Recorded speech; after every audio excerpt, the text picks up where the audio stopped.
This fall we're going to be studying the book of James. And James is an intensely practical letter. It's about making our faith work.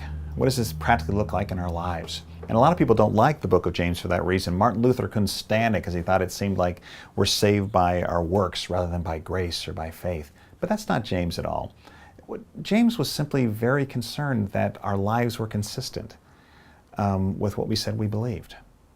Now, it's interesting to reflect on who James was and why he felt that way. James was actually the brother of Jesus.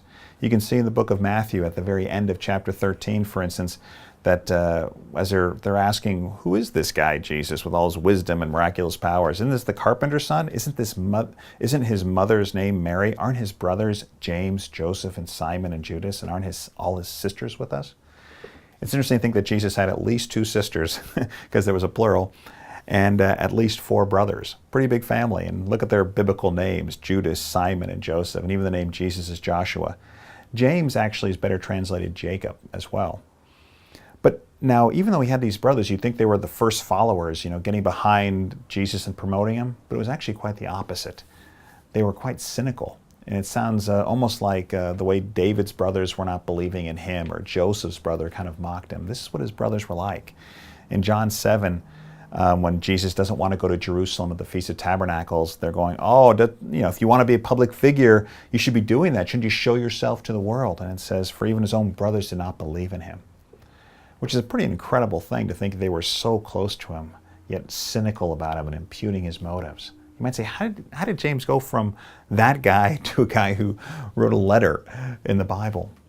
Well, it says in 1 Corinthians 15, when Jesus was raised from the dead and was appearing to people, it said he appeared to Peter, appeared to the 12, appeared to 500, but then it says specifically he appeared to James. It's interesting, he's singled out in 1 Corinthians 15:7. And James then was obviously transformed, because in the very start of the book of Acts, you see already that he's gathered with the apostles.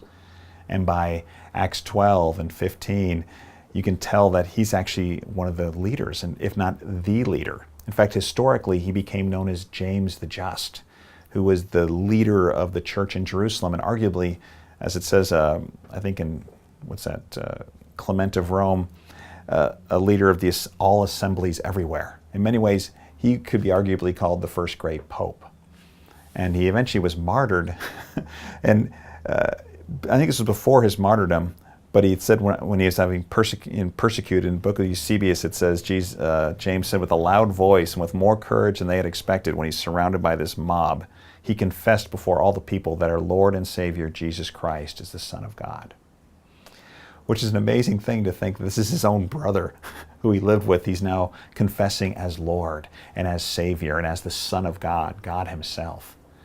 I mean, how could someone believe that? But in many ways, that's the greatest evidence for the resurrection, or one of the greatest evidences, is that James went from this cynic to this historic figure we know about, who claimed his own brother was God in the flesh. So as we think about our study, I want a couple things to reflect on. What would it have been like to grow up in that family? You remember, Jesus was a miraculous birth. His parents had heard the prophecies. What was this like in the family? And what would it have been like when suddenly Jesus starts walking around after his baptism and preaching and doing miracles and all that? It's like, whoa, what is this guy now doing? But perhaps a deeper thing to reflect on is, how can we be so close to something? So close to Jesus, so close to his teachings, so close to his miracles, yet not believe? Are we able to do that? And how does that happen? How do we do that? And then secondly, isn't it amazing that we can be so close and then something can happen that suddenly makes it real? That suddenly he saw Jesus in a new light. Suddenly he believed, and it radically transformed his life. How should it transform your life? Because really that's what the book of James is about. How does suddenly realizing this thing true, why should it change absolutely everything? How do I make my faith work? That's what the book of James is about, and that's what we're going to study this fall. Enjoy it.